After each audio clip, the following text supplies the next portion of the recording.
Next day morning మేము మార్చరీలో ఉన్నటువంటి బాడీకి పోస్ట్ మార్టం చేపిస్తే అక్కడ ఉన్నటువంటి డ్యూటీ డాక్టర్ ఇచ్చిందంటే గొంతు మీద సార్ ఇట్లా గొంతు పిసికి చంపినట్టు తర్వాత మళ్ళీ ఇవన్నీ కొంచెం మార్పులు ఉన్నాయి సార్, దానివల్ల కొంచెం అనుమానం ఉన్నది సార్ అని చెప్పాము.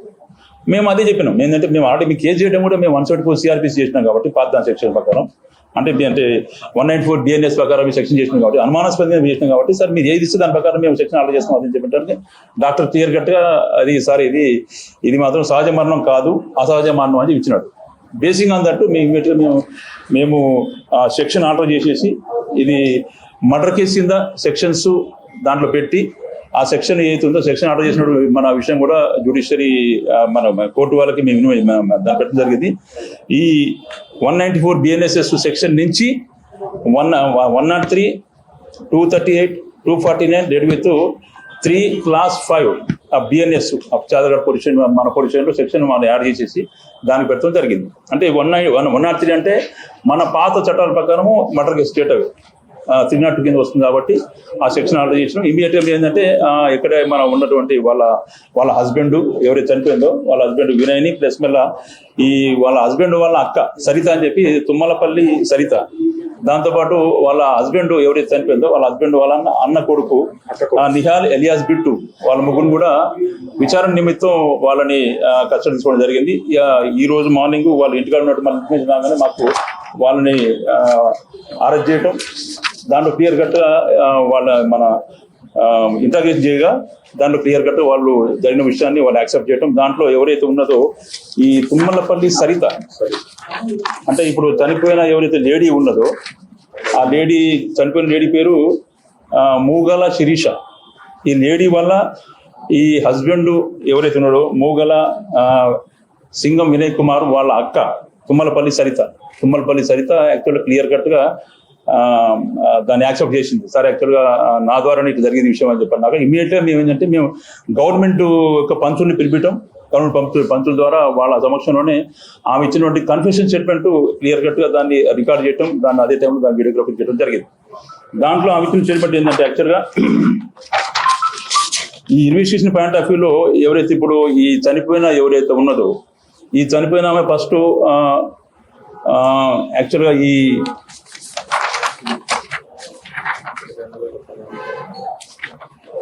ఈ సరిత ఎవరైతే చంపిందో ఈ సరిత అనే మన కేసు ప్రకారం A1.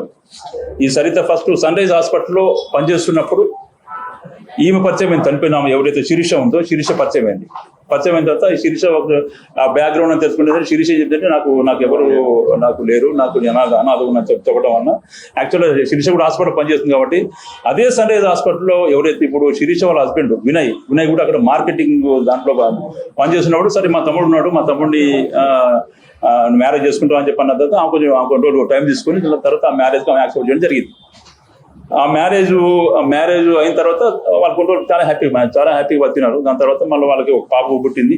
ఆ పాప తను నడుస్తున్నప్పుడు ఈ ప్రాసెస్లో భాగంగా ఆమె అక్కడి నుంచి ఈ హిమాయతంలో ఉన్నటువంటి సన్ రైజ్ హాస్పిటల్లో నుంచి ఆమె విత్డ్రా అయింది. ఎవరైతే చనిపోయిన శిరీష అంటే అక్కడైతే ఆ పోస్ట్ రిజైన్ చేసి మళ్ళీ కొన్ని రోజులు ఖాళీ ఉన్న తర్వాత మళ్ళీ బ్రీసిల్ కోన్ హాస్పిటల్ కాచిగూడ హాస్పిటల్లో ఆమె జాయిన్ కావడం జరిగింది. ఎందుకంటే ఈమె బేసికల్గా షీజ్ నర్స్ ట్రైనింగ్ చేసింది. ఆమె నర్స్ ట్రైనింగ్ చేయడం వల్ల హాస్పిటల్లోనే పనిచేసే అవకాశం ఉండదు కాబట్టి ఈమె హాస్పిటల్లోనే మన అదే వృత్తి కొనసాగిస్తూ దాంట్లో బ్రీసిల్ కోన్ హాస్పిటల్ కాచిగూడలో కొన్ని రోజులు మళ్ళీ అక్కడ అడ్మిట్ అయింది. మళ్ళీ అక్కడ జాయిన్ అయిన తర్వాత మళ్ళీ 2 years అక్కడ పనిచేసిన తర్వాత మళ్ళీ అక్కడి నుంచి మళ్ళీ పని ఒత్తిడి ఎక్కువ అంటే అక్కడ ప్రెషర్ ఎక్కువ అని చెప్పి మళ్ళీ అక్కడి నుంచి మళ్ళీ రిజైన్ చేసింది. మళ్ళీ కొన్ని రోజుల తర్వాత మళ్ళీ 2024లో వివేరా హాస్పిటల్ హిమాయత్ నగర్లో ఉన్నటువంటి వివేరా హాస్పిటల్లో హయత్ నగర్లో ఉన్నటువంటి వివేరా హాస్పిటల్లో మళ్ళీ జాయిన్ అయింది. అక్కడ జాయిన్ అయిన తర్వాత మళ్ళీ అక్కడ దాదాపు 4-5 months చేసిన తర్వాత మళ్ళీ రిజైన్ చేసింది దానికి.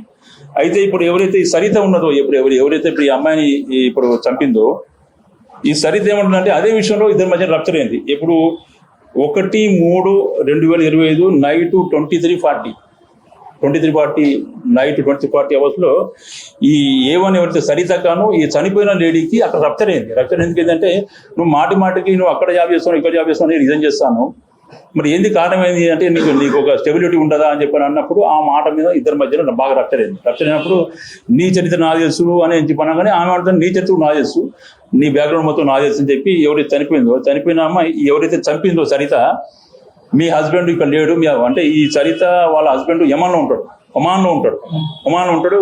ఈ సరితకి పిల్లలు లేరు. హస్బెండ్ ఒకరు ఉండటం వల్ల ఈమె కూడా ఏంటంటే కొంచెం మెంటల్ డిప్రెస్ ఎప్పుడప్పుడు ఏంటంటే ఇంజక్షన్ నిద్రపడ్డాక ఈ మత్తు ఇంజక్షన్ వేసుకుంటూ ఉంటాయి, ఇంజక్షన్ క్యారీ చేస్తూ ఉంటాయి ఎప్పుడైనా. కాబట్టి నీ చరిత్ర మొత్తం నా చేస్తూ ఎవరు ఉంటున్నావు అని చెప్పి అన్నప్పుడు ఇక కొంచెం బాగా రప్చర్ అయిన తర్వాత సరే ఇక అప్పుడు ఆమె ఏంటంటే ఇప్పుడు ఆమెను కొడతాం, చంప మీద గట్టి కొడతాం, గంటి పెట్టి ఆ గొంతు మీద గట్టి ఇట్లా వచ్చిన తర్వాత మన తర్వాత ఇక అయిపోయిన తర్వాత మళ్ళీ ఆమె గట్టి తోసేసింది.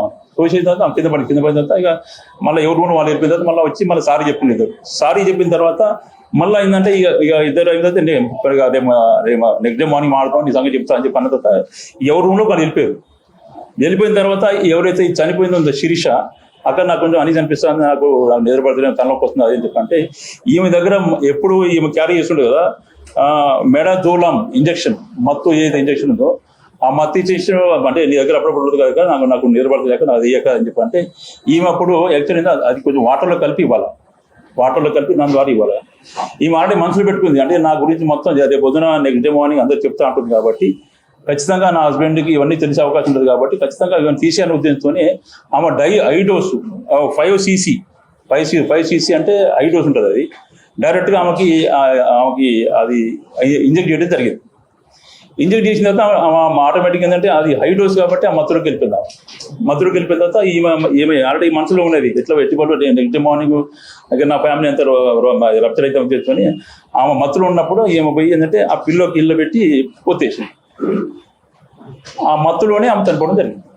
ఆ పిల్లో పెట్టి గట్టిగా ఊపిరాడుకుని చెప్పడం వల్ల శ్వాస ఆగిపోయిన తర్వాత అసలు ఆ విషయం ఏంటంటే ఆమె ఎప్పటిలాగానే మళ్ళీ బెడ్ మీద పడుకున్నట్టు ఆమె అట్నే చేసేసి బెడ్ అది కప్పేసిన తర్వాత ఆ ముందు రూమ్లో ఏమంటే ఉన్నటువంటి వినయ్ కుమార్ ప్లస్ మళ్ళీ ఎవరైతే వాళ్ళ హస్బెండ్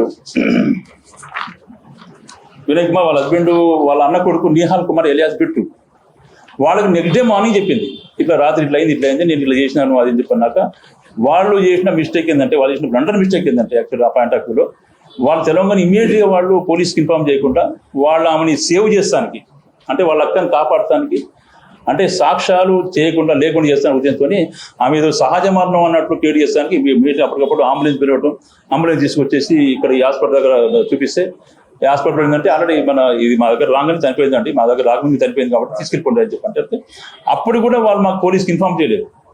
మాకు ఇన్ఫార్మ్ చేయకుండా కావాలని చెప్పి వాళ్ళ అక్కని సేవ్ చేస్తానికి, సాక్ష్యాలు ఉన్న వాటిని అజయకుండా ఉండేసానికి ఆమె వాళ్ళ స్వగ్రామం ఉన్నటువంటి సున్నిపెంట పక్కన దోమలపెంట ఉంటుంది, నియర్ బై శ్రీశైలం ఉంటుంది, అక్కడ తీసుకెళ్ళిపోతుంది నేటివ్ ప్లేస్కి. పోతున్నప్పుడు ఇమీడియట్గా ఎవరైతే మన ఈ కంప్లైంట్ ఉన్న మధుకర్ వాళ్ళకి తెలిసి ఉంటుంది, ఈ మధుకర్ అనే ఆమెకి స్వయాన మేనమామ అవుతుంది, ఎవరైతే చనిపోయిందో శిరీష అని చెప్పి వాళ్ళకి మేనమామ అవడం వల్ల ఇమీడియట్గా ఆయన పోలీస్కి ఇన్ఫార్మ్ చేయడం, పోలీసు అపాయింట్ అప్పుడు దాంట్లో ఇన్వాల్వ్ కావడం,